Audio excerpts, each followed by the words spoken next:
Pleasure to welcome you all in the National Palace of Culture.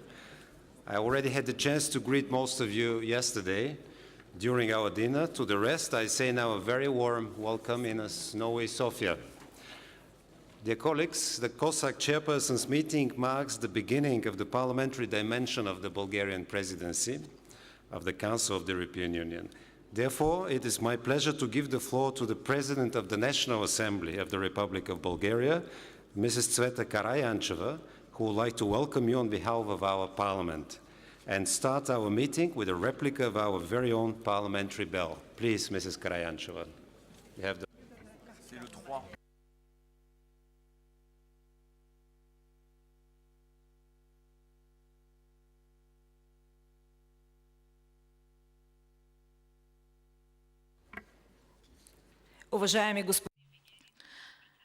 Mr. Vigenin, Chairperson of the Committee on European Affairs and Oversight of the European Funds in the Bulgarian National Parliament and the host of COSAC, Madam McGuinness, Deputy President of the European Parliament, Mr. Timmermans, First Vice President of the European Commission, distinguished Madam Pavlova, Minister of the Bulgarian Presidency of the Council of the European Union, esteemed heads and members of delegations of the national parliaments in the member states of the European Union, dear members of candidate countries, dear special guests and observers, dear parliamentarians from the Western Balkan countries, Your Excellencies, dear guests, it is my extreme pleasure to welcome you on the occasion of the official opening of the Bulgarian presidency, first Bulgarian presidency of the Council of the European Union. We are now inaugurating it with the COSAC chairperson's meeting. This is the meeting of the parliamentary committees of the Union Affairs of Parliaments of the European Union. For 30 years, COSAC has established itself as a format, as a platform for the participation of parliaments in the decision-making process in the European Union. Being an expression of the fundamental values of the European Union, equality and freedom, COSAC is a guarantee for the participation of the citizens of the Union in the democratic oversight on European institutions in relation to compliance with the principles of subsidiarity and proportionality. Dear colleagues, I see the program, the agenda of the COSAC chairman's meeting as a very ambitious and interesting one. First and foremost, we will discuss the priorities of the Bulgarian presidency. Those are the future of Europe and of young people, economic growth and social cohesion, European prospects and connectivity of the Western Balkans, security and stability in a strong and united Europe, digital economy and skills for the future. In your discussion sessions, you will debate the future of Europe through the prism of the various scenarios introduced by the European Commission. The cohesion policy in the context of the post-2020 multi-annual financial framework, macro-regional strategies of the Union, and other topics. Being fully aware of the responsibility related to your participation in the first event of our parliamentary dimension and having in mind the significance of the issues in the agenda of today's session of COSAC, I would like to wish you all success to this conference and fruitful work. I'm opening this session officially now.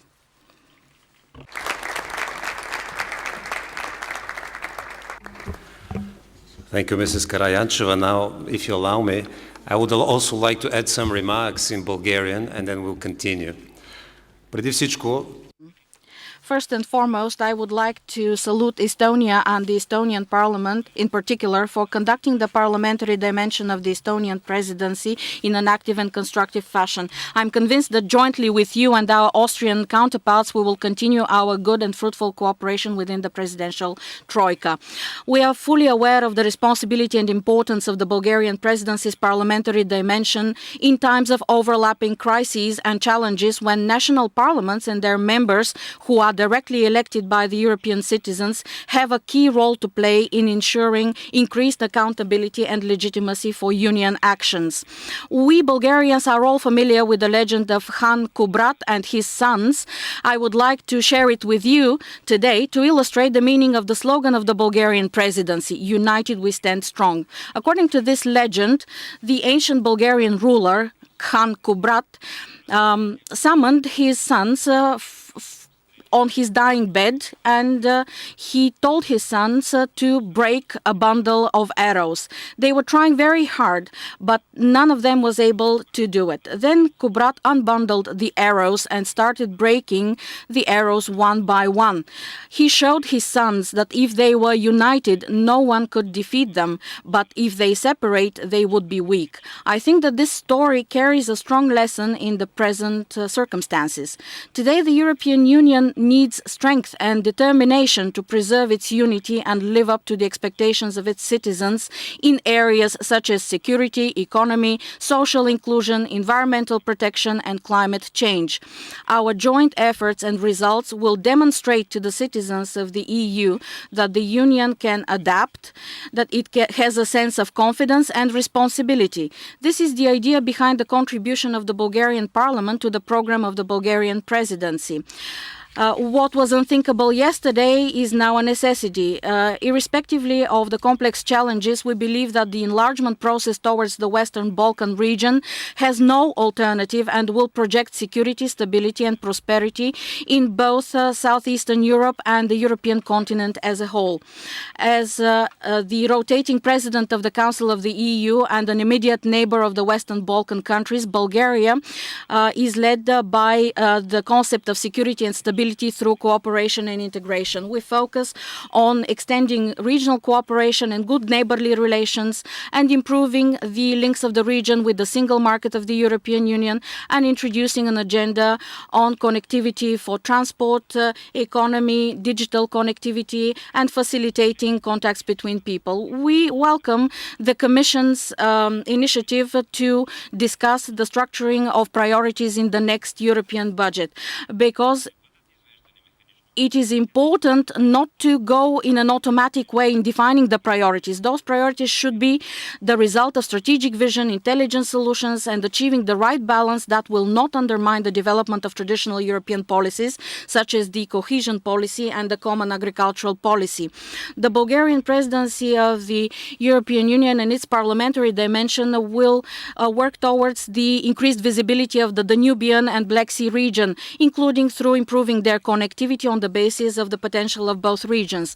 We are led by the idea that this task is fully in compliance with the ambition of the European Union to fully utilize the potential of already existing macro-regional strategies when this is appropriate. In this context, we will discuss some of the strategic initiatives of the European Union in this area. Those are namely the strategies for the Baltic Sea region and the Danube River. After I presented briefly some of the key topics of the parliamentary dimension of the Bulgarian presidency, let us proceed with our order of the day. First, I would like to extend a kind welcome to Mr. Bojan Kekec, Chair of the European Affairs Committee of the National Council of Slovenia, who was recently elected into his current position.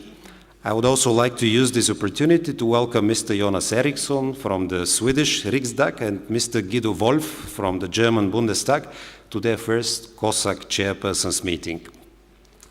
Now I would like to briefly inform you on some practical issues. Interpretation is available in English, French, German, Italian, Polish, and Bulgarian. Information about the channel of each language, as well as the Wi-Fi access, can be found at the desks in front of you. For your information, this conference is being streamed live in the webpage of our parliamentary dimension, parliu2018bg.bg. You can also follow our committee on Twitter and Facebook.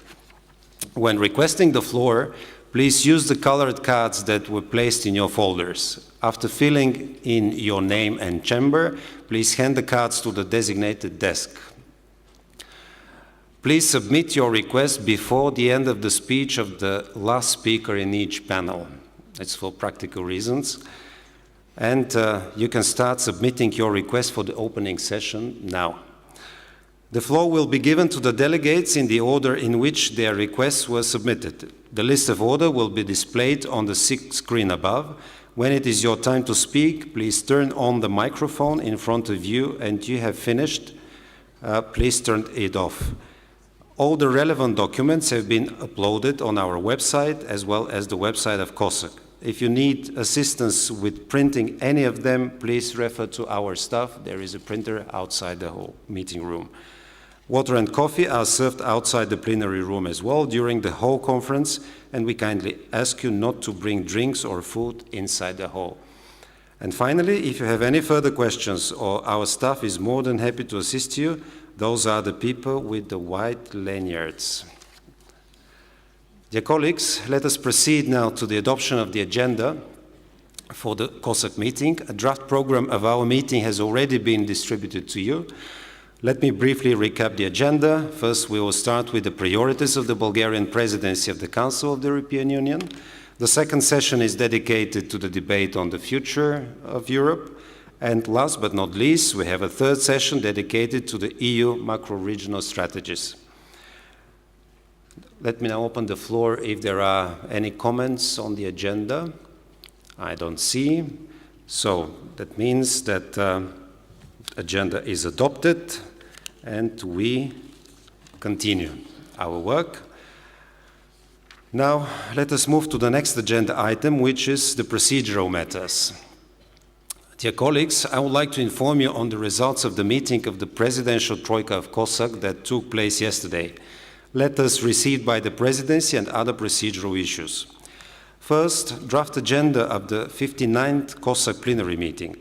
The 59th COSAC plenary meeting will take place in this very small hall, very same hall, and it's definitely not small, the very same hall, on 17th to 19th of June. We have included 5 topics on the agenda of the COSAC plenary meeting: the achievements of the Bulgarian presidency of the Council, the integration and connectivity of the Western Balkans, the European Pillar of Social Rights, the future of the cohesion policy, and the role of the EU interparliamentary cooperation in the context of the debate on subsidiarity and proportionality. I believe these topics are of key importance to the future of the European Union, and we can expect some very interesting debates. I also hope that the first Vice President Timmermans will join us again in June for the last 5th session, so we could discuss the work completed by the Task Force on Subsidiarity, Proportionality, and Doing Less more efficiently, chaired by him. We have also invited Commissioners Hahn, Thyssen, and Kretsu to participate in our discussions. Next, I would like to briefly outline the 29th biennial report of COSAC, which will be based on the information that you will provide when you complete the online questionnaire. The report will be divided into 3 chapters. Chapter 1 will deal with the future of the European Union. It will be divided into 2 sections, one of which will be focusing on the work of the Task Force on Subsidiarity, Proportionality, and Doing Less more efficiently, and the expectations of the national parliaments in this regard. The other part will pay special attention on the possibility for future enlargement of the Union and on the respective opinion of the EU parliaments on this topic. Chapter 2 will be focusing on the next multi-annual financial framework, 2021-2027. Important topical matters of the chapter will be the cohesion policy after 2020 and the EU budget in the context of Brexit aftermath. The chapter itself seeks to summarize the views of the national parliaments and the European Parliament on the next multi-annual EU budget. Last but not least, Chapter 3 will be addressing the European Pillar of Social Rights. This chapter is also divided into 2 sections. The first one will be focusing on jobs and growth, and the second one on employment, social affairs, and inclusion. Their aim is to examine the best practices of the EU parliaments and to seek ways to strengthen and improve the parliamentary scrutiny over social issues, while taking into consideration the national government's competences. Our ambition is for the 29th biennial report to be above all well-structured, sufficiently focused, and more analytical. The questionnaire will be distributed on 13th of February and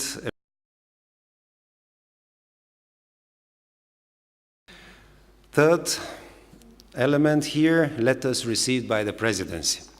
We have received letters from parliaments of Georgia, Iceland, Norway, Switzerland, and Kosovo. It is my pleasure to welcome all of them here, except for Georgia. I hope that our colleagues will be able to join us for the plenary session in June. Next, we have received a letter from Mr. Jean Bizet, Chair of the European Affairs Committee of the French Senate, with a request to include additional item into the agenda of the COSAC plenary meeting regarding the participation of national parliaments in the process of negotiating trade agreements between the EU and third countries. We have received also a letter from Mr. Reinhold Lopatka, Chair of the Permanent Subcommittee on EU Affairs of the National Council of Austria, with a request to include an additional topic on the agenda of the Troika meeting regarding the decision of the European Parliament not to participate in the task force on subsidiarity, proportionality, and doing less more efficiently. Regarding the task force, we have received a letter from First Vice President Timmermans in reply to our letter of 6 December last year on the possible extension of the composition and time frame of the task force work. In addition, the Presidency has received letters from Mr. Thomas Vitsut, Chair of the EU Affairs Committee of the Estonian Riigi Kogu, and Mr. Reinhold Lopatka, Chair of the Permanent Subcommittee on EU Affairs at the National Council of Austria, in which they informed us about their respective participation in the task force. We have also received a letter from the Dutch Tweede Kamer addressed to Mr. Juncker and Mr. Timmermans in regards to the task force. And also the Czech Senate has prepared a paper on how to better apply the principle of subsidiarity and the subsidiarity control mechanism, which they would like to share with the rest of the delegations. All of the letters have been distributed already to you. Fourth, as the 58th COSAC invited the Bulgarian presidency to set up a working group in order to facilitate regular and comprehensive discussions related to the work of the task force, I have sent you a letter in which I lay out my vision for the composition of the working group. During the Troika meeting yesterday, we decided that the fairest approach would be to allow up to 2 representatives of each parliament, which can be accompanied by 1 staff member. I believe that a working group of maximum 56 people is still manageable. The meetings will be held in Brussels, as the European Parliament has kindly agreed to host us on their premises. I have to clarify here that the reason to change a bit the composition during our meeting of the Troika yesterday was related to the fact that some parliaments are bicameral, and this would allow each chamber to be present in the work of the working group on one hand, on the other to keep the fair distribution, let's say, and presence of all parliaments. Parliaments which have only 1 chamber would be allowed to send up to 2 representatives. It's their decision, 1 or 2. This would allow, on one hand, better gender balance in the work of the working group on one hand, on the other also political balance, so that main political groups may be able to participate in the work of the working group. More details about the practical arrangements, the date and frequency of the meetings of the working group will be available after the first meeting of the task force, which will take place already this week on 25th of January. As I mentioned, or maybe not, but the meetings will be held in Brussels, as the European Parliament has kindly agreed to host us on their premises. This first meeting of the task force will be more technical and focused on practical details. I'm hopeful that we'll know more after this first meeting of the task force, and of course we will send you the invitations for the first meeting of the working group we have established well in advance so that you can prepare and organize your travel. Dear colleagues, now I'm opening the floor for your remarks on these procedural issues, if there are any. So the first, Mr. Asmani. Yes, dear Chair, dear delegations, also on behalf of the Dutch Senate and my dear colleague Bastiaan van Apeldoorn next to me, I would like first of all thank the Bulgarian presidency, especially you, Christian, for your kind hospitality also yesterday evening. Secondly, we would like also to thank you to all the parliaments which supported the Dutch initiative on transparency in European decision-making presented during last year of our last plenary COSAC in Tallinn. Today, our Dutch delegation will officially present the transparency paper to first Vice President Timmermans. And I'm glad to say that the letter which was sent to the EU institutions is well received. We, as a Dutch delegation, are looking forward to the reactions of those institutions concerned, and we will remain committed to open up the European decision-making process. We hope the Bulgarian presidency, as well as the Austrian presidency, will also put the important topic on the agenda on the respective coming COSAC meetings. On the establishment of the task force, I, on behalf of my committee, have two remarks. One, last week, we, as the Dutch House of Representatives, have sent a letter to Mr. Juncker and Mr. Timmermans regarding the late stage and the time frame in which the task force was established. This is the support of the letter was sent by the Troika on December the 6th.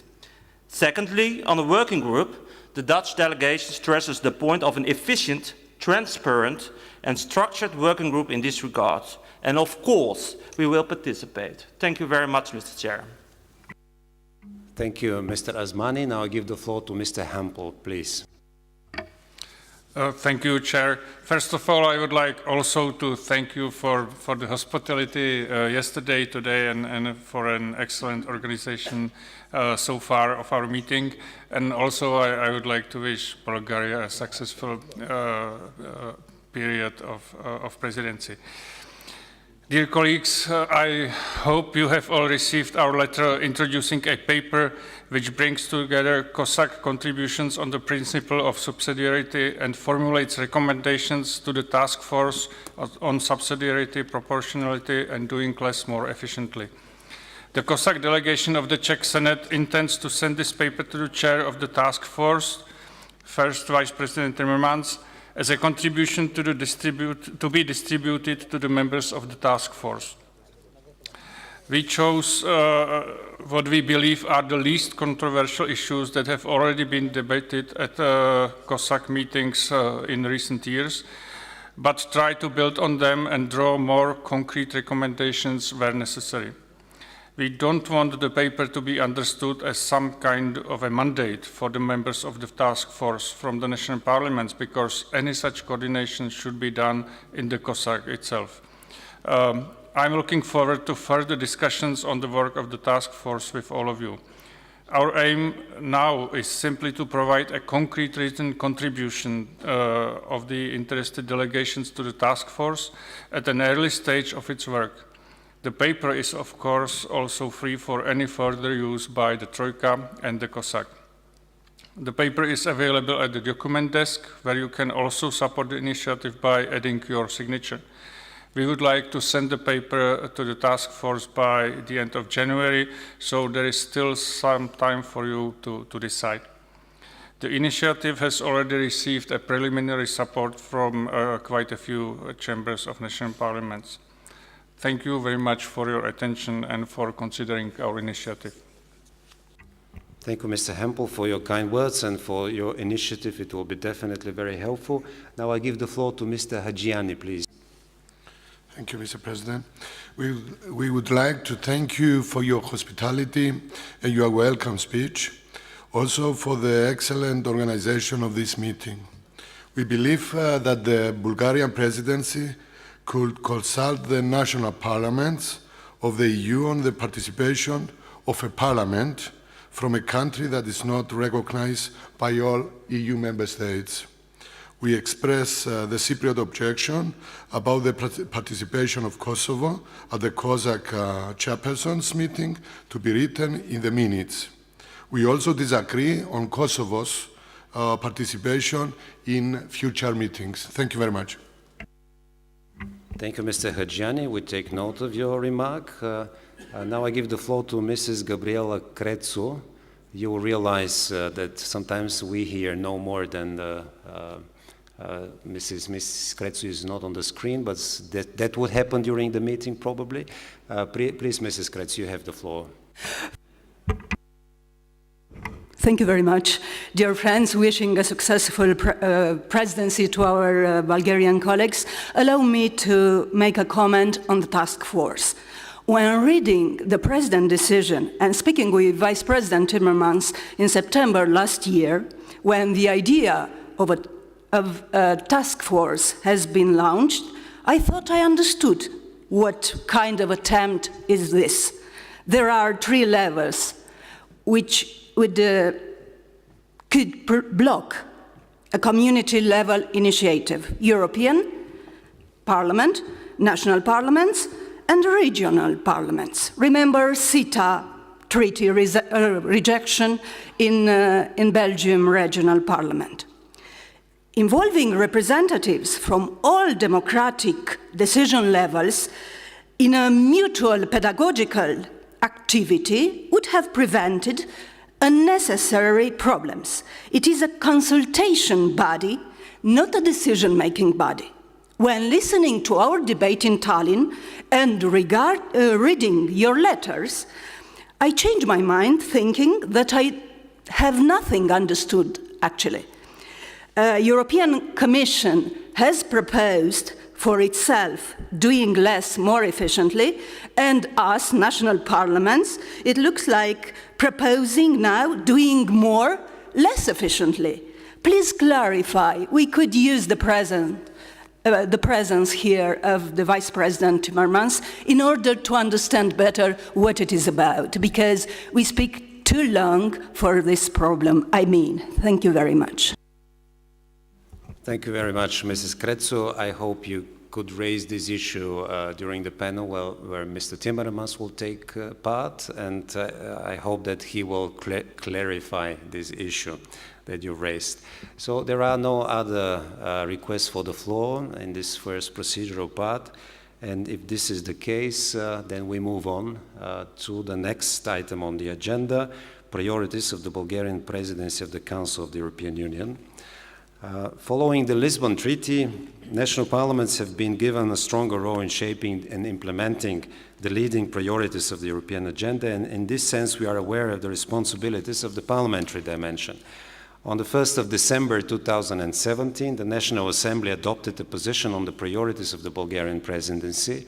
The position was developed on the basis of the conclusions and results of joint public meetings and discussions with the participation of standing parliamentary committees and representatives of the government, civil society, and social partners.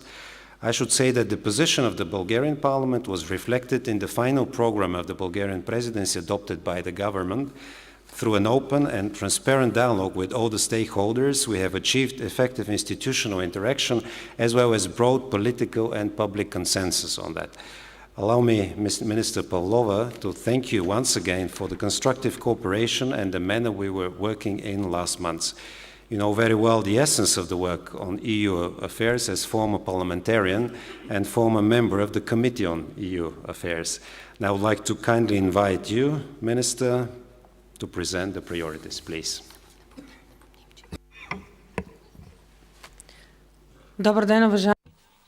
Good morning, ladies and gentlemen, Mr. Vigenin, Vice President, dear guests, once again, welcome to everyone that we couldn't meet yesterday. On behalf of the Bulgarian presidency and the Bulgarian government, I would like to bid you welcome to this first meeting of the parliamentary dimension of the Bulgarian presidency. Bulgaria and the presidency take account of the important role of the European Parliament and national parliaments following the Lisbon Treaty and their significance when it comes to the decision-making process. As Mr. Vigenin rightly put it, good coordination and partnership with the national parliament was a leading principle in developing the priorities of the Bulgarian presidency. It is not by chance that the draft priorities were put forward back in June last year so that we would have about 6 months for national debate in the Bulgarian parliament, and we also had more than 200 meetings with the civil society, employers, businesses, all the stakeholders in order to get their feedback and to ensure higher visibility of the agenda of the Troika. and the Bulgarian national contribution to the priorities that were finally adopted on the 6th of December, taking into account the contribution of the Bulgarian parliament. Before I move on to the priorities, we would like you to see a short video presenting the priorities as adopted and approved. Colleagues, could you please run the video? 11 years after its accession to the European Union, Bulgaria takes over the presidency of the Council of the European Union for the first time. The Council is one of the key institutions of the Union, and our country will be the main broker in the European decision-making process for 6 months. Bulgaria will seek a balance between different points of view and interests for the benefit of all European citizens. For 6 months, our country will focus on 4 priorities. Bulgaria will work for a clear European perspective for the countries from the Western Balkans. Being close peoples and good neighbours, we need connectivity in terms of transport, energy, education and digital connectivity. Connectivity not only between us, but with the member states too. This is the road to lasting peace, security and prosperity in the region. Bulgaria will work for more security and stability in a strong and united Europe. Today, Europe needs to cooperate through shared efforts in the security policy and on the topic of migration. Bulgaria will work for a digital economy. The era of digital technology presupposes that the education of young people should be linked to acquiring the skills for the future. This is the way to achieving a competitive, flexible and successful Europe. The digital single market, access to innovation and the link between education and the requirements of the labour market are at the core of future development. Bulgaria will work for the future of Europe and of young people. In all its actions, Bulgaria will put young people first. The European economy is accelerating. New jobs are being created. Investment is growing. Public finances are strengthening. But it is young people who are the most valuable investment and the true asset for the future. The Bulgarian presidency will work for the people. European citizens expect specific solutions to specific problems. The key to resolving them and to attaining our common goals is unity. Tomorrow, Europe will be such as we make it today. And today, Europe is in need of more security, stability and solidarity.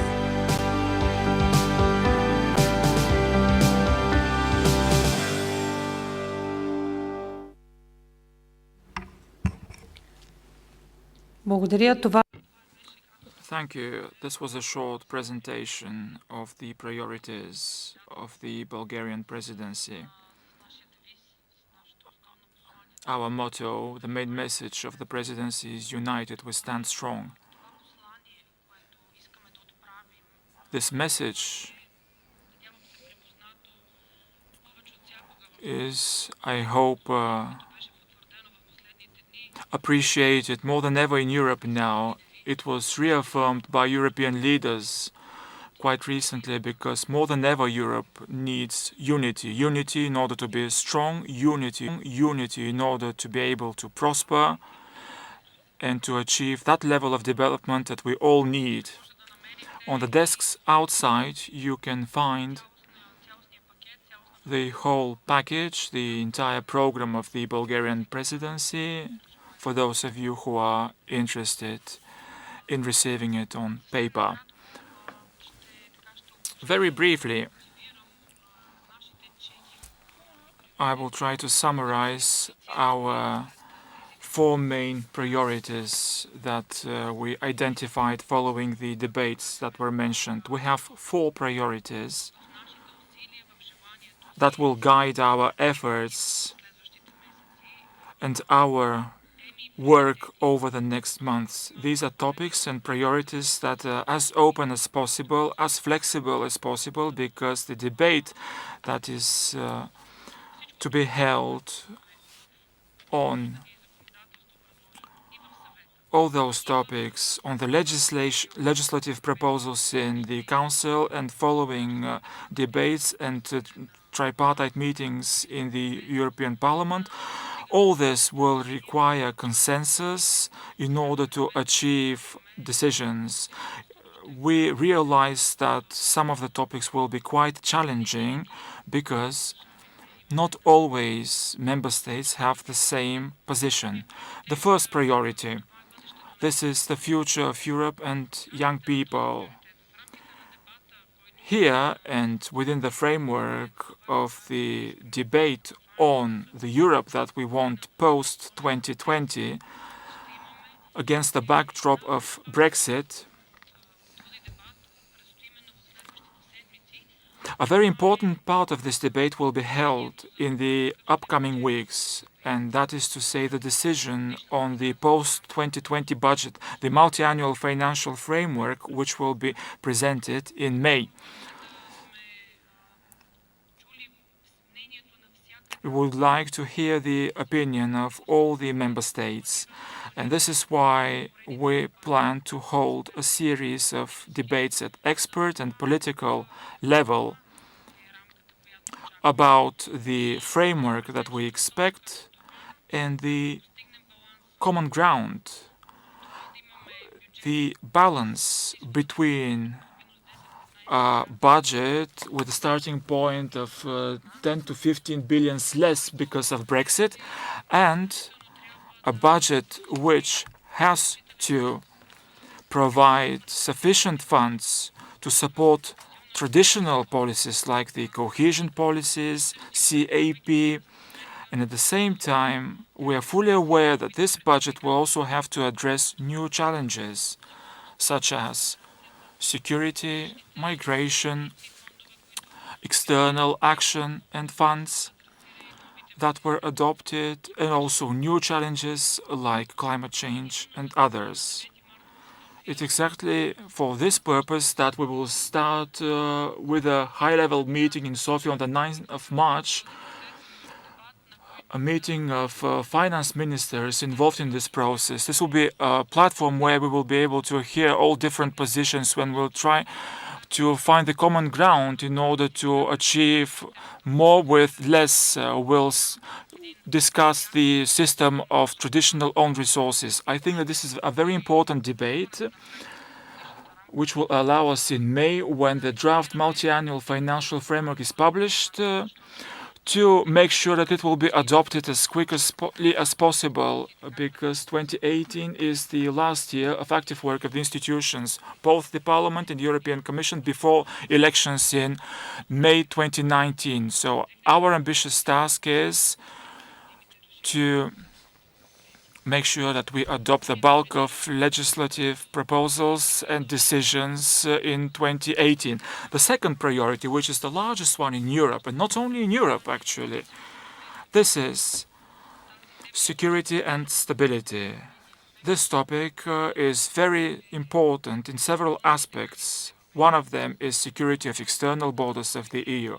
How to ensure more efficient border control on the external borders, how to ensure that the security systems in place are functioning properly. And here we have a very challenging issue, a debate which will start at the end of this week, when we will have the first informal Justice and Home Affairs Council, which will discuss security and stability. The Friends of the Presidency Working Group was set up to work on the reform of the asylum system. So solidarity will be very important, and achieving consensus between member states.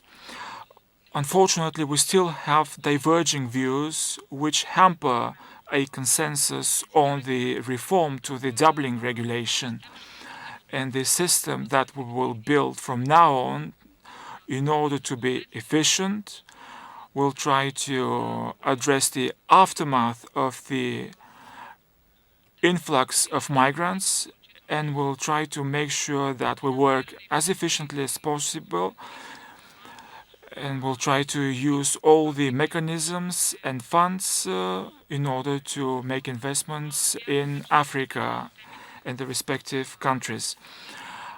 I believe that this will be one of the most challenging topics. 4 presidencies have worked on it so far. I think that the time has come now for European leaders to reach agreement, and I hope that 2018 will be the year, and I hope that this will be done during the Bulgarian presidency, when we achieve consensus on this matter. The third priority, it's a quite specific priority for the Bulgarian presidency, and we hope that we will be remembered by it. This is the European perspective of the Western Balkans, connectivity of the Western Balkans. This is a special focus of our efforts and our priorities. This is a transversal, horizontal issue. We believe that Bulgaria, as a Balkan state, more than ever has something to give, to reach out to our neighbors, friends from the Western Balkans, because peace and security, stability of Europe are very important. It's important to have peace, stability, and economic prosperity in the Western Balkans. They are part of Europe. They have had quite a difficult and challenging past in economic terms as well. They can rely on our support. We have the will, and they will have a clear perspective if they do what it takes to come up to all those requirements. They stand a chance to join the EU. And at the same time, we are fully aware, and let me state it expressly, that this topic is very important, but the European perspective should not be considered as a false sign or false promise that these countries will receive a date for accession over the next 6 months. That they do not need to make all the commitments and do all the job. We believe that the European perspective means that we have to make an objective assessment of each state against the backdrop of its commitments and what its effort.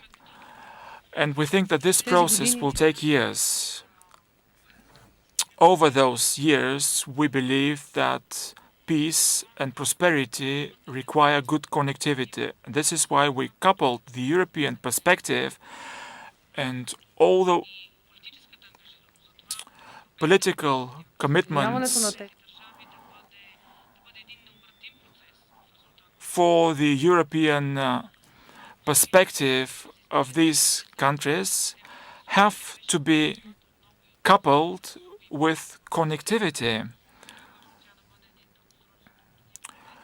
Now we must make sure that the process that we gave rise to has to be irreversible. On the 17th of May, we will have a summit in Sofia, which will be attended by heads of states and governments. The format will be 26+. We will hold this debate, and we will issue a declaration in Sofia to undertake this important political commitment. But we have to show this perspective not only to political leaders, but to citizens in the Western Balkans. This is why connectivity plays an important part in this process. It has several facets: transport connectivity, energy, educational connectivity with a special focus on young people, digital connectivity.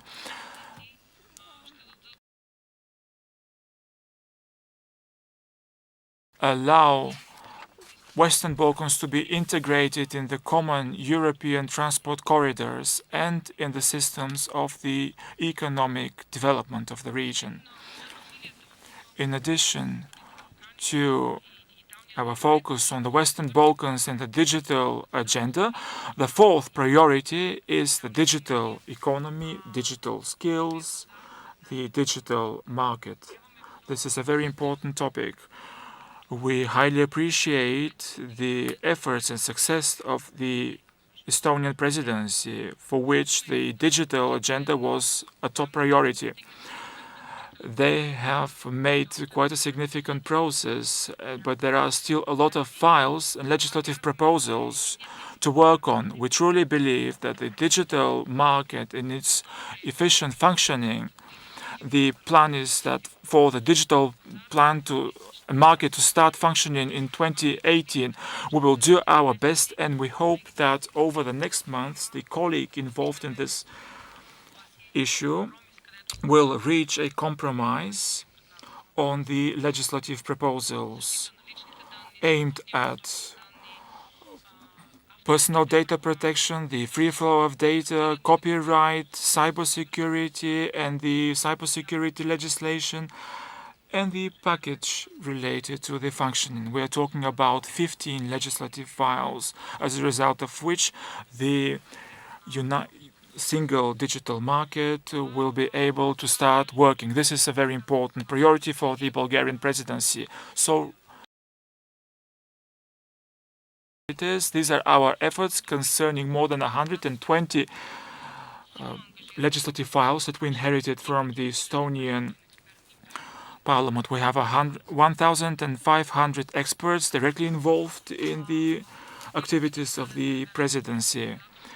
When it comes to the digital agenda, we will have a digital week at the end of the Bulgarian presidency. Starting on the 25th of June, we will have a summit called WebIT. It's a very important meeting. We expect more than 2,000 participants coming to Bulgaria, and we hope that this week will be the starting point of a well-functioning digital market. Speaking about digital technologies, by way of conclusion, a few words more specifically about Bulgaria. Some important facts about Bulgaria, the Western Balkans. When we speak about the digital agenda and the potential, we think that digital technologies are a very important niche where we can focus efforts in the Balkans in order to attract young people, to make them come back from abroad. This segment is very promising for young people. A few facts. This is the sector where we have a growth of more than 600% in investment and revenues. 1.2 billion euros is the amount of revenues in 2016. 31% of the professionals working in this sector are women. This is something Bulgaria takes pride in because it's about the highest rates in Europe. A few important facts about Bulgaria. We are proud of our stable economic development and stable economic growth of about 4%, zero budget deficit. The level of national debt is less than 26%. And we are in the top 3 in Europe here. A few important facts about Bulgaria. We are number 3 in Europe when it comes to historical artifacts, following Italy and Greece. We're number 2nd in the world when it comes to mineral springs. And when it comes to lavender production and export, we are number 1 in the world. These are facts that are not widely known, but we take pride in them. Historically, over our 1,300 years of existence, we have something to share with Europe. During our history, we have never changed our name. We are proud of the Cyrillic alphabet and our language. And this is why, as I said yesterday, the Bulgarian presidency will speak in Bulgarian. And by way of conclusion, let us watch the video clip of the Bulgarian presidency about Bulgaria. Once again, welcome.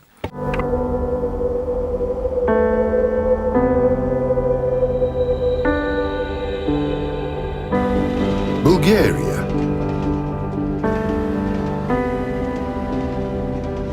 When you first visit, you might get the wrong impression. Remember, here a head shake actually means yes, and a nod is a no. We're not trying to confuse you. We just have our own way of saying things. We just want you to discover Bulgaria on your own. Nature smiles at us with the beauty of all four seasons. Our country is the coast of inspiration. We enjoy her harmony and keep on dreaming. One sea and more than 30 mountain ranges. They listen and keep our stories. Our grannies do not understand organic food. It is simply food for them. Everything is genuinely natural in their gardens. We are famous for our hospitality and joy when we share our homemade dishes. We keep our traditions alive, and often it is the other way round. It is traditions that keep us alive. We cherish centuries-old rituals, exciting, scary, mysterious. We do everything to health. We even drink to health. Na zdravie. The history of Bulgaria is so old that sometimes even we tend to forget it. And yet, we appeared on the map more than 13 centuries ago. We are proud of writing it with our own letters of the Cyrillic alphabet. Our culture is as rich as our history is ancient. We live at crossroads where East meets West, where civilization meets mysticism. Even if it sounds to you like a clash of extremes, to us it means an invaluable encounter, because we know how to make the best of both worlds. Bulgarians are strong in spirit and believe in a better tomorrow. We do not wait for it to come to us. We work hard to get there. We improve day in and day out, and in doing so, we are helped by the fastest internet in Europe. We have an opinion on everything, but we will be glad to hear yours too. Don't hesitate to send us a friendship request. We always have a place for one more among us. This is Bulgaria. She can be late, she's sometimes messy, and you can't always understand her. She's beautiful, warm, and hospitable. It is precisely because of her contrasts and heavenly beauty that you can't help falling in love with her at first sight. Her greatest wealth is her people, genuine and frank. And since we know that it is the people who make a place, we firmly believe that, indeed, united, we stand strong.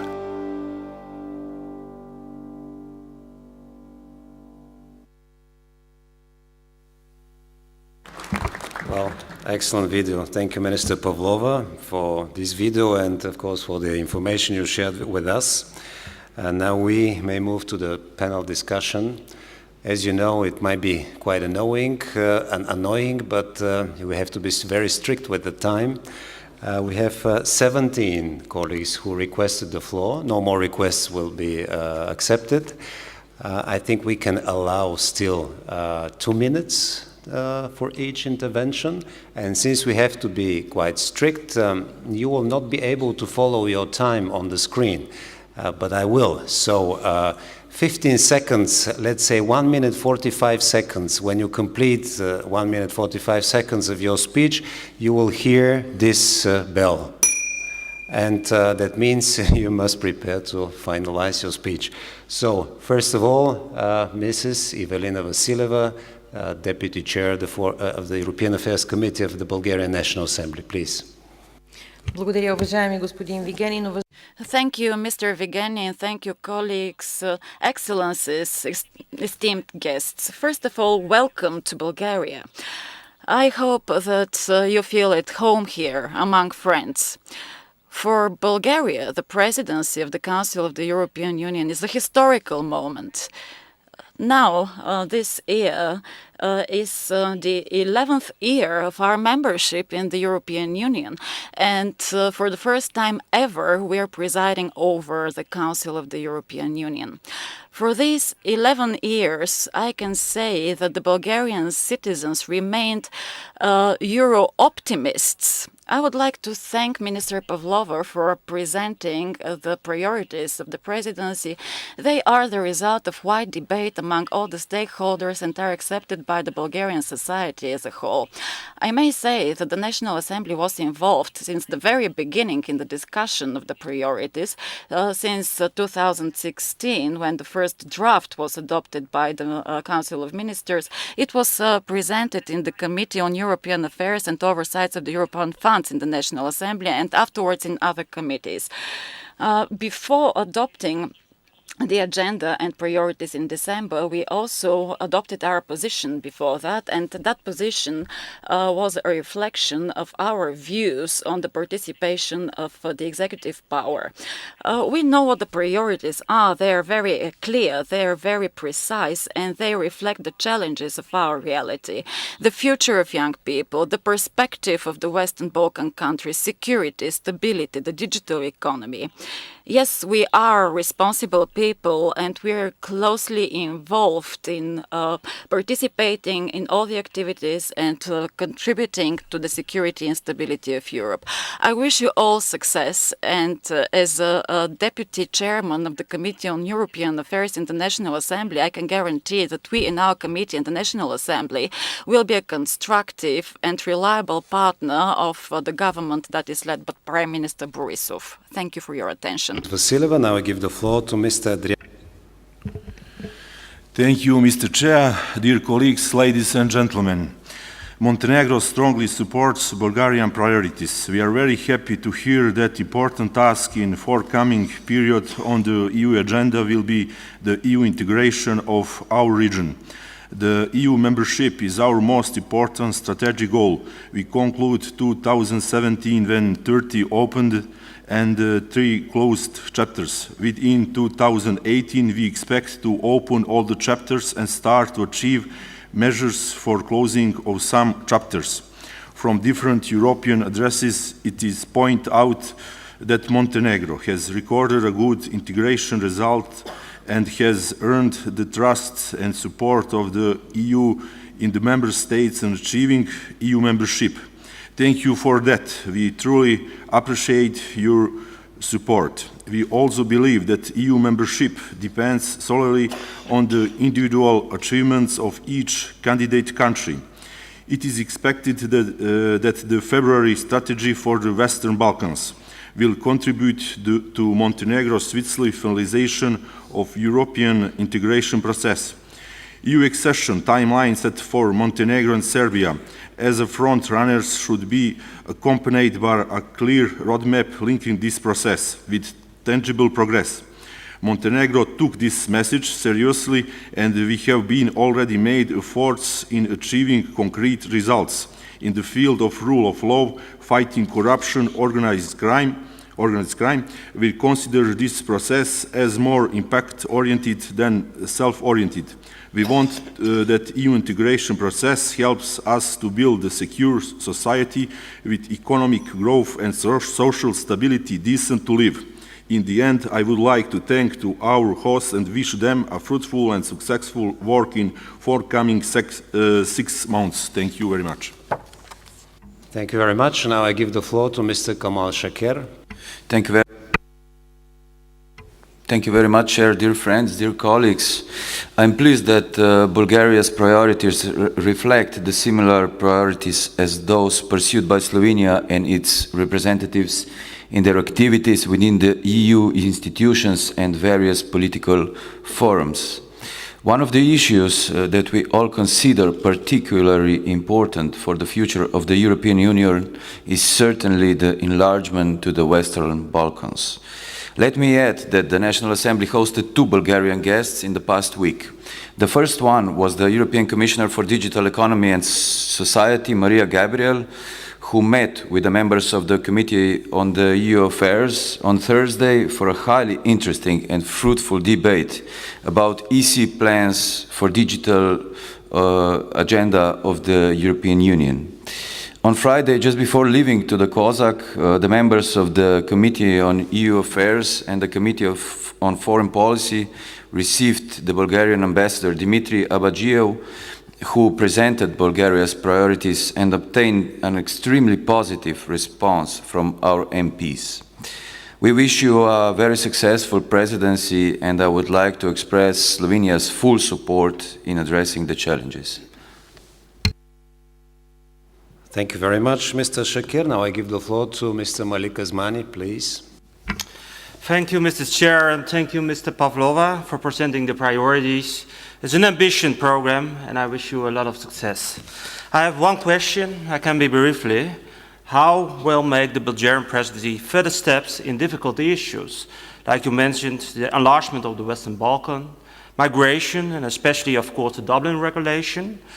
And you mentioned also the multi-annual financial framework. What will be a typical Bulgarian strategy as a honest broker? Thank you very much. Thank you very much. You saved a lot of time, Mr. Asmani. Thank you. Now, Mr. Richard Hercik. Thank you, the floor, Mr. Chairman. Dear Madam Minister, dear colleagues, it is my great honor to be here in Bulgaria, and I express my support for the priorities of the first Bulgarian presidency. Let me point out very briefly just 2 important issues. First, I particularly welcome that the presidency ambitions is to be a Balkan presidency. Together with the upcoming Austrian presidency and the current Hungarian Visegrad 4 presidency, this year, I think, provide a unique opportunity to move forward with the European Union enlargement and the accession of negotiations. The European perspective and the Euro-Atlantic integration can, I believe, offer peace and stability instead of bilateral tensions and poverty in the region. I wish to highlight that the upcoming EU strategy on the Western Balkans should focus not only on the political, economic and institutional cooperation, but more should be done for the citizens of the Western Balkan countries. The second issue, Mr. Chairman, I would like to comment is briefly the security. I find it important to recognize the efforts the Bulgarian authorities made in order to fight against illegal migration and protect the borders efficiently. I do hope, Mr. Chairman, that all member states with external borders contribute as much as to the European security like Bulgaria does. I share absolutely this approach, and therefore I cannot agree with the reintroduction of border control at the internal Schengen borders. What we need to do is, Mr. Chairman, restore the normal functioning of the Schengen area and to protect our external borders and safeguard our values. Thank you very much. Thank you very much, Mr. Hercik. Now I give the floor to Mrs. McGuinness. Thank you, Chair, Minister, President, colleagues. Thank you to the Bulgarian presidency, and I wish you every success. May I say that I'm now afraid to move my head in any direction in case I give the wrong signal, because it was really interesting to see in your very excellent videos of different traditions. One thing that struck me very forcibly from your presentation, Minister, you repeated the word consensus. And I think this is one of the issues which we struggle sometimes in national parliaments and indeed in the European Parliament with that idea of consensus. And therefore, there is a requirement on all of us perhaps to repeat what consensus means, which is where nobody wins, but we have a good outcome.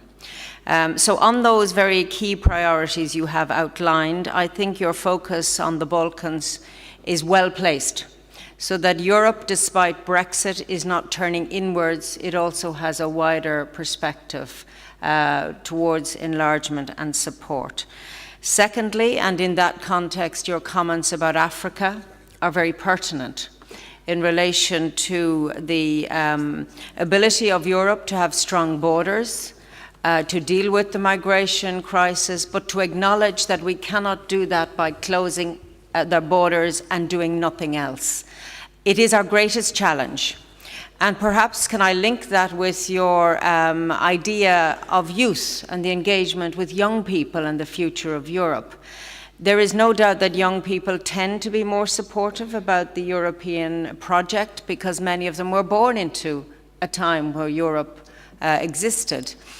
Can we harness the enthusiasm of young people towards that need to have development outside of our continents, which is in Africa? It is a challenge for us, but one that we have to work with.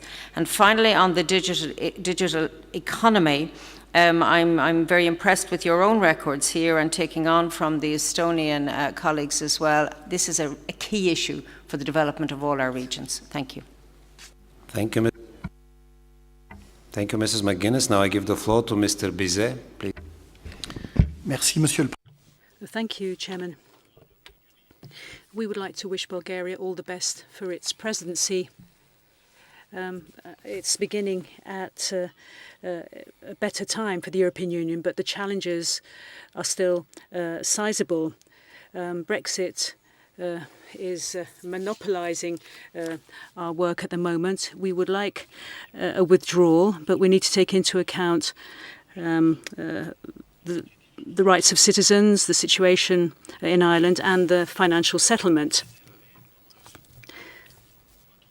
Your presidency is taking place in a more favourable economic environment, and I think the European Union should make the most of this opportunity to enhance its competitiveness.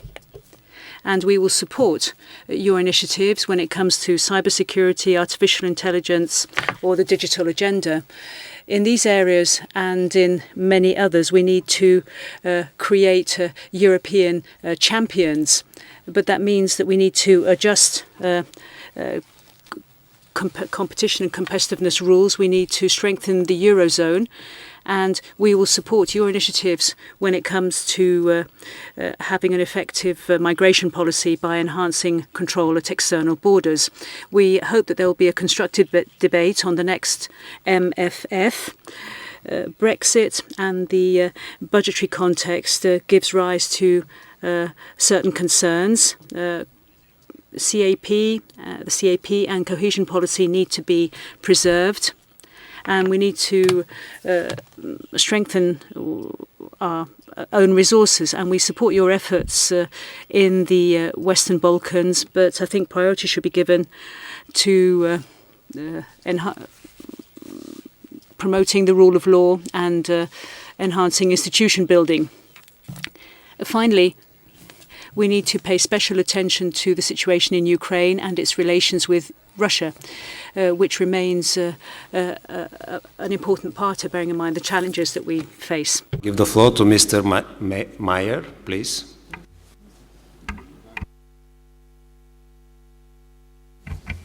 Sehr geehrte Frau Ministerin. Minister, well, many thanks for this excellent presentation of your presidency and your objectives. Austria, Iceland, and Estonia and Bulgaria have been working very well together. And we've signed this joint declaration. And as a member of the Austrian Federal Council, I would like to add my words of support to that. Now, you mentioned a few points. You talked about good economic developments and good economic developments in Bulgaria as well. And I'm sure that we can consolidate and build on that, which should spur us on to spread this across the whole EU. That's why it's important that we roll out fully the digital single market. we've seen several initiatives, several new legislative initiatives here, and we also give our full support to the Danube strategy, as Bulgaria has done. And this should open up some enlargement perspectives to the Western Balkans. And as I say, that is an important issue for us. And that will be one of the cornerstones of our presidency as well. The question which remains are the challenges in terms of security and combating terrorism, but without limiting basic freedoms.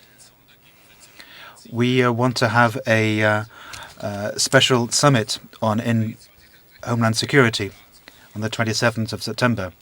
We'll be inviting heads of state and government to Vienna for that, and be talking about protecting the EU's external border, and also about prosecutions in cyberspace.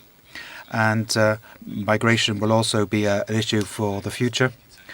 There's no time to mention Brexit right now, but as I say, that will also be a major challenge for our presidency as well. So I wish you all the best for your presidency, and thank you for this warm welcome here.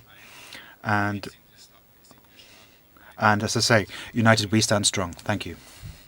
Danke, Herr Mayer. Das Wort hat jetzt Herr... Thank you, Mayer. And I give the floor to Mr. Lopatka, please. Chairman, dear Madam Minister, thank you for your statement on the priorities of the Bulgarian presidency of the Council of the EU and for the excellent videos we have seen. Almost all of the priorities you mentioned will be on both the agenda of the Bulgarian and Austrian presidency, since they present major challenges to the European Union. First and foremost, Brexit. The final stage of the negotiations is scheduled to take place this fall during the Austrian presidency. And the decision of the UK to leave the Union was, as I see it, a clear mandate for the EU to work harder and to show willingness to reform. Austria will take part here in reshaping the relationship with the UK and supporting new ways of cooperation. And I am optimistic that the negotiations will stay on schedule and that crucial progress will be made this year. Other main issues will continue to remain on our agenda as well, like migration and boosting the European economy. After many years, the European economy is now doing better and the recovery is still going on. Eurozone unemployment fell to a new 9-year low last November, and it seems we have finally overcome the crisis now, but there's a lot to be done. Besides investment on growth and jobs, including research and innovation, this is especially true when it comes to digital economy, and our Estonian friends did here already a lot. So finally, I want to mention that the Western Balkans have been a core element of Austrian foreign policy for many years, and also our new government strongly welcome maintaining an enlargement perspective for the Western Balkans. So on a final note, I would like to wish you again all the best for your presidency. Thank you, Mr. Lopatka. Now Mrs. Bastos has the floor. Mr. Chair, Minister Pavlova, dear delegations. Firstly, I would like to thank you for the hospitality and wish you all success to the Bulgarian presidency. The national parliaments shall guide its participation in the Union's policies for the next 6 months by hearing from the Bulgarian presidency the priorities set for their dimension. The future of the young people in Europe, along with economic growth and social cohesion, is an aim every member state shall pursue.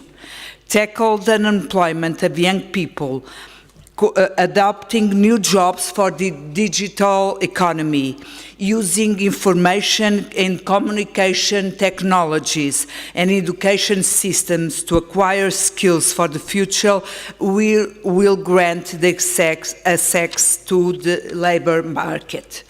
We are heading to a strong Europe in terms of security and defense, with the exception of the 20 member states to the PESCO.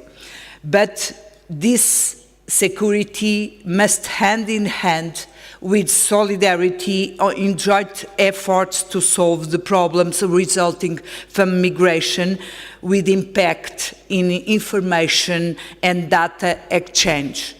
The enlargement policy suspended for the time being would allow in the future the section of new countries, mainly from the Western Balkans, once the criteria and priorities defined are fulfilled. Given the challenges facing the Union, this presidency's slogan couldn't be more appropriate. United we stand strong. The strength of the European Union depends now on the response we can bring to the problems before us, like Brexit, migration, cohesion policy, among others. European citizens want answers to their concerns and today's European challenges, and only a united Europe will be able to tackle them. Thank you. Thank Mrs. Bastos. Now, Mrs. Kloch has the floor. Ja bardzo się cieszę z tych priorytetów. Thank you very much. I welcome the priorities that have been presented by the Bulgarian presidency. The Bulgarian presidency has stressed the importance of competitiveness and cohesion. We very much support that, and we're also in favour of a single digital market. But I'm glad that Poland and Bulgaria have very similar positions on mobility, on the mobility package. We discussed this recently with Commissioner Bulc, who was in Poland to attend a meeting of our Committee for European Affairs.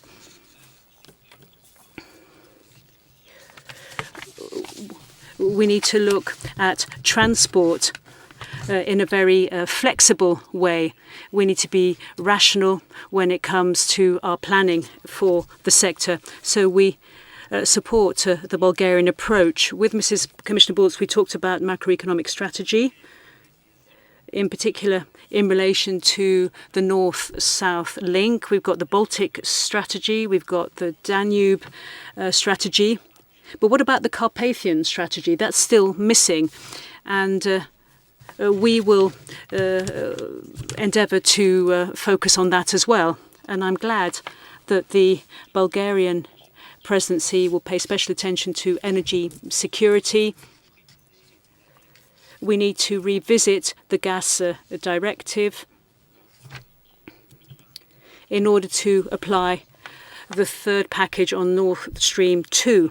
The implementation of the directive should take place as a matter of urgency, and we welcome the fact that the presidency has focused on cohesion and the CAP. Direct payments will ensure that there is a proper functioning of a single market for agricultural products. I just wanted to draw your attention to the question of security and stability in a united Europe.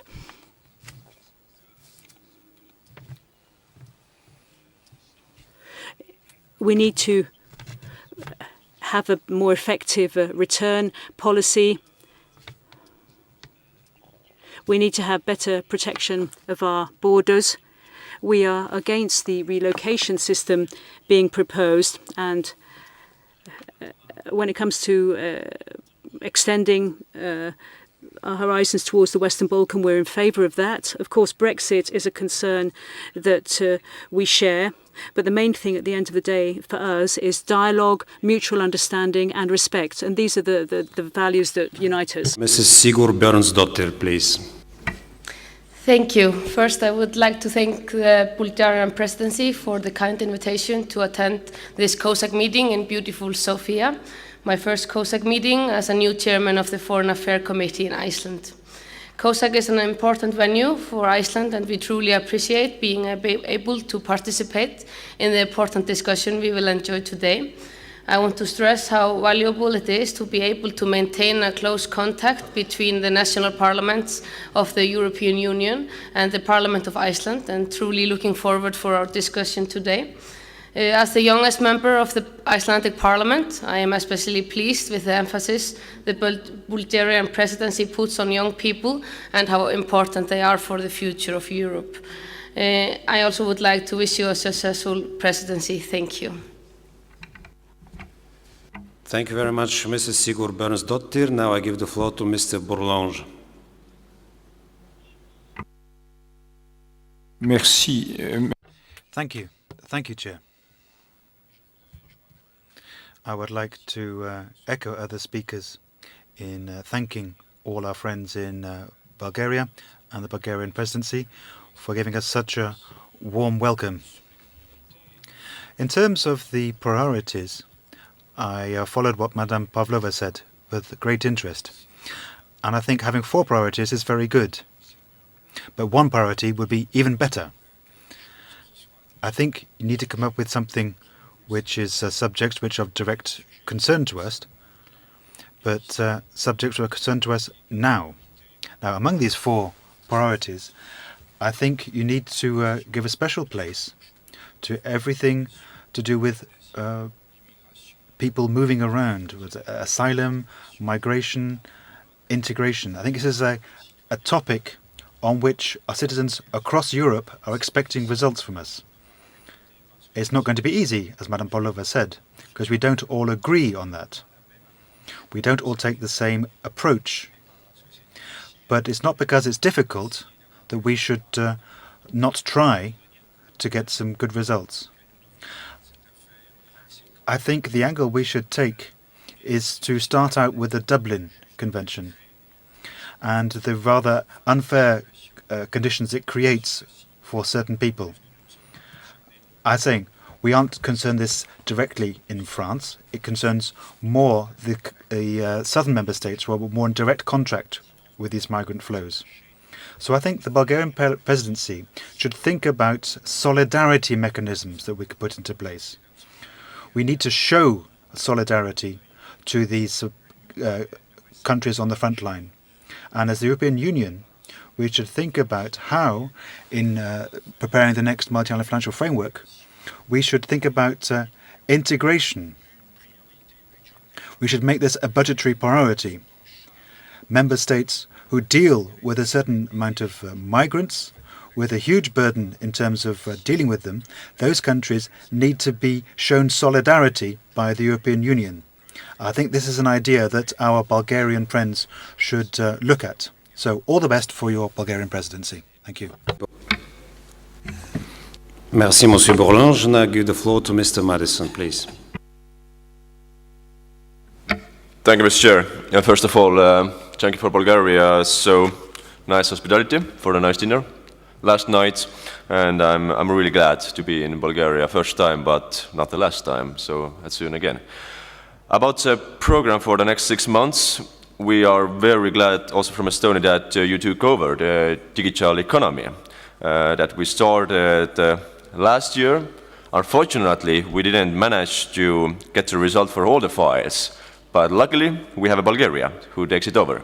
So we hope the best that you will finish with many files, and we will do everything to help you if you need it. For the second, I think it's very important for the next 6 months to discuss about the future of the European Union. It's also one topic for today, for the next discussion, because from last year when Mr. Juncker started with a white paper with 6 different ways where to go in the future, I think we should go forward with discussing about the different ways and what is the best for all the countries together. And third, we will not get over about the migration. So like also many persons have mentioned here, that we need to find the solutions, we need to find the solution for the reforms, and hopefully in the June on this year, in the end of the presidency of Bulgaria, we will find some kind of solution for the reforms, like the Dublin system, asylum seekers sharing in the European Union. But we have to follow the point of the solidarity in the European Union, but also to take in account the sovereignty of the member states in the European Union. It is also very, very important. So thank you and good luck. Thank you very much, Mr. Madison. Now, Mrs. Rodriguez, please. Merci. Tout d'abord, Thank you. First of all, I would like to thank you for your hospitality, and I'd like to wish Bulgaria all the best in this, its first presidency of the European Union. The future of Europe, cohesion, social cohesion, security and stability, these are the priorities that you've identified for your presidency, and we share those priorities and we will work with you on them. Economic growth and social cohesion are crucial for the future of the European Union.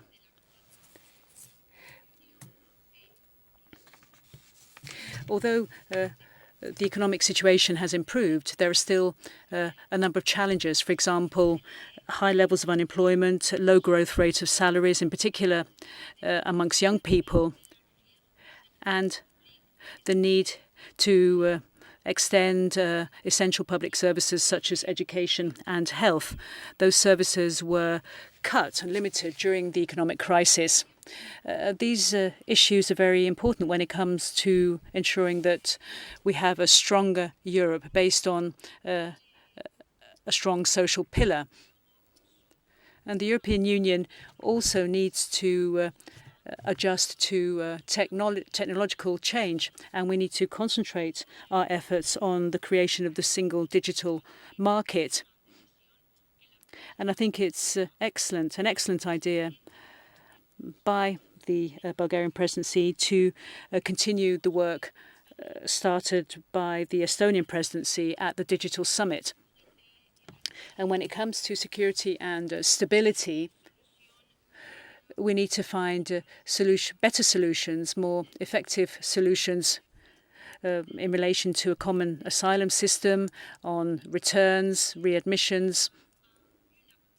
And we need to have a balanced approach, we need to strike a balance between short and long-term measures to tackle the root causes of migration. So thank you very much and all the best for your presidency. Mrs. Rodriguez, now Mr. Moreno. Thank you, Mr. Chairman.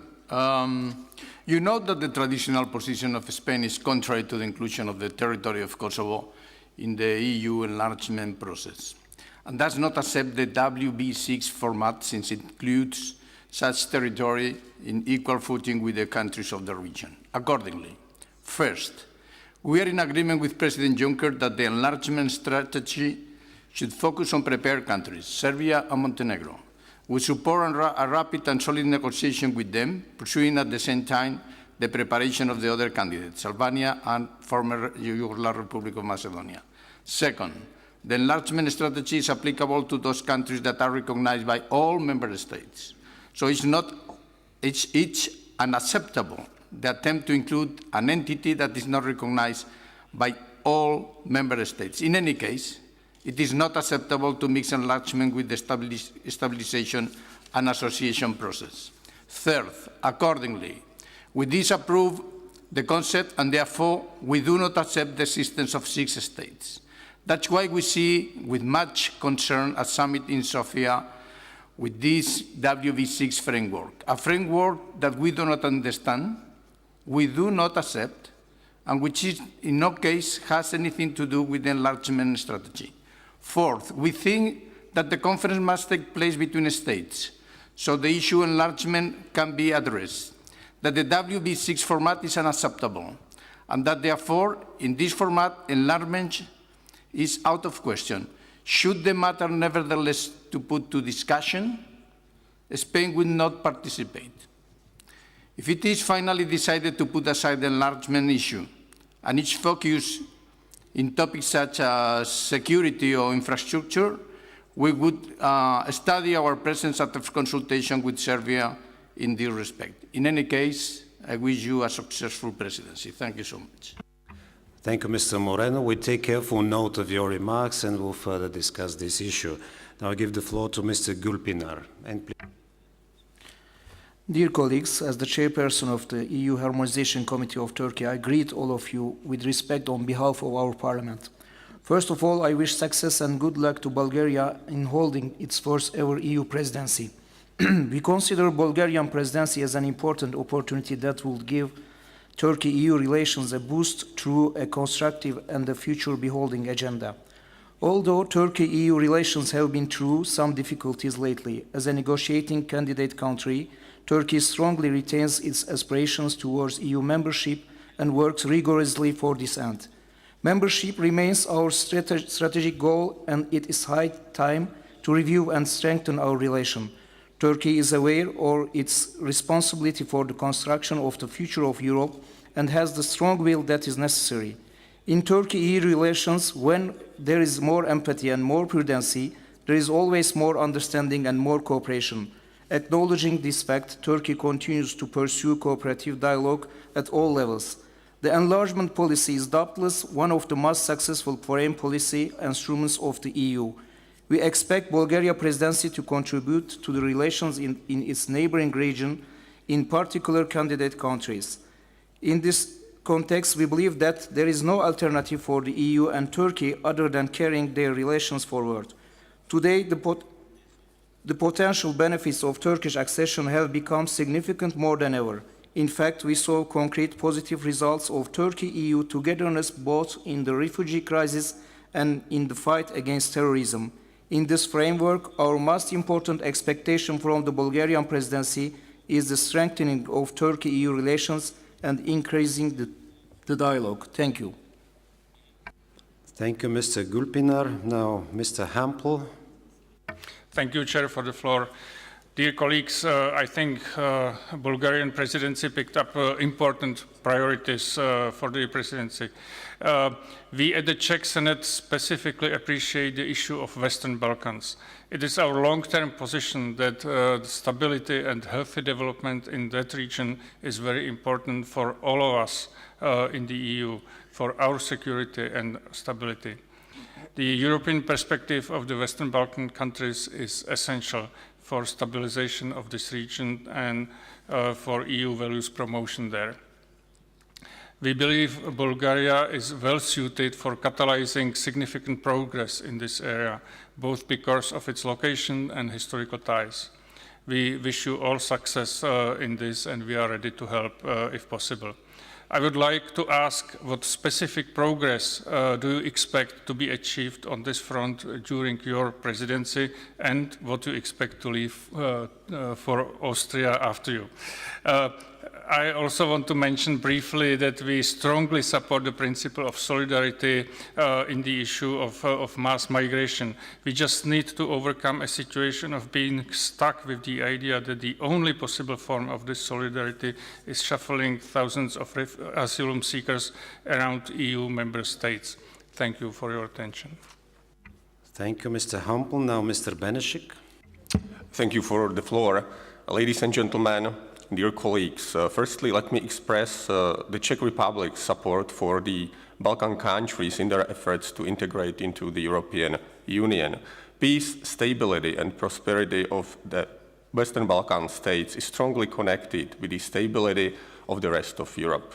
Therefore, we welcome the fact that the issue of Western Balkan ranks among the priorities of the Bulgarian presidency.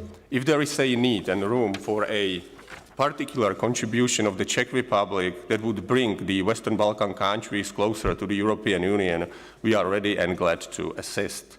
Secondly, allow me a general remark. Europe should focus on solutions that are functional. as we all see now, for example, the compulsory distribution quota system does not work and in principle cannot work. Thank you. Thank you very much. Mr. Benešta is in Sofia today. Mrs. Pavlova is almost late for this meeting, but we have to conclude our debate with the intervention of Mrs. Triantafilou, please. Thank you, Mr. Chair, and also thanks for hospitality. Greece welcomes the Bulgarian presidency's emphasis on enlargement policy. As a neighboring country, we share the view that this policy constitutes the most effective instrument for guaranteeing peace, stability, and prosperity in the region. We believe that the European Union strategy for Western Balkans ought to be inclusive and regionally oriented. In particular, it should strike a balance between encouraging fortunate candidate countries and motivating less advanced ones to keep up the pace of reformers. In any case, the overarching principle of the enlargement progress should be quality over speed. Let us work together for peace and prosperity without any tolerance for seeking changing borders and irresponsibility. Thank you. Thank you very much, Mrs. Triantafilou. Now I give the floor to Minister Pavlova, please. Thank you. Благодаря много. Thank you, everyone. I would like to thank you for the support that you have expressed in your interventions, your support to the Bulgarian presidency, your support to the priorities we have identified. We are fully aware of the huge challenge that we are faced with because, as we have heard from several of the speakers, there are certain topics, there are certain issues on which we do not have an agreement, a single opinion. Therefore, we need to be an honest broker. We need to be the balancing power between the different viewpoints. We will try to strike a balance between the interests of the member states when it comes to their positions. Hopefully, we will be able to find a single solution, a unifying solution on the reform in the asylum system or in the security area in general. Hopefully we will find a common ground when we talk about the future multi-annual financial framework. Once again, I would like to emphasize that when it comes to the Western Balkans, there will be a summit on the 17th of May, and this is a format of Western Balkans, but it's not enlargement summit, it's European perspective summit. I would like to make this clarification. Perspective has its elements, it has its components. We don't want to create false promises or false expectations, but we want to give a clear perspective and a commitment in this process, which is extremely important. When we use the word consensus, we mean seeking a maximum number of supporting entities, be it a maximum number of member states in the Council in order to achieve a general approach. It may also be majority in voting in the European Parliament or maximum support during the trialogues. This is the meaning that we imbue in this particular notion of consensus. We are seeking understanding and we are seeking the maximum number of representatives and member states who will support a certain idea. We know that consensus is a sensitive word when we talk about migration, but we are talking about understanding and agreement and finding the crossing point and the common ground and the common approach that will be satisfactory to all stakeholders. Thank you for your attention. I will have to rush indeed to join the delegation. The Prime Minister of the Czech Republic is in Bulgaria, so I will meet with him. I would like to wish you a successful forum. Hopefully you will visit Bulgaria once again and many more times, not only within the parliamentary dimension. Once again, good luck to this conference. Thank you, Madam Pavlova. Thank you for your participation in the discussion and for the efforts that you made to provide this very beautiful conference room, which is comfortable and convenient. Also for your participation in this first panel. We now quickly move to our next discussion. Bulgaria holds the presidency almost at the very end of the current legislative cycle. It is a crucial period when the debates should make a room for actions. The efforts of the European institutions and the member states should be invariably focused on the implementation of priority initiatives that have a clear European added value and on giving practical answers to the expectations and concerns of the EU citizens. The role of national parliaments in EU matters has become an important subject in the debate over the democratic legitimacy of the European Union decision-making process. The EU must continue to uphold the common European ideas in line with the Rome Declaration, which confirmed the exceptional importance of the principles of solidarity and cohesion as leading for the European integration. Probably this is the moment to say that according to the latest research of the public opinion, the Bulgarians continue to be strongly pro-European and remain optimistic about the future of the EU, as 40% of them expect it to develop as more stable and united. Let me now introduce our distinguished speakers for these sessions. First, Mrs. Iliana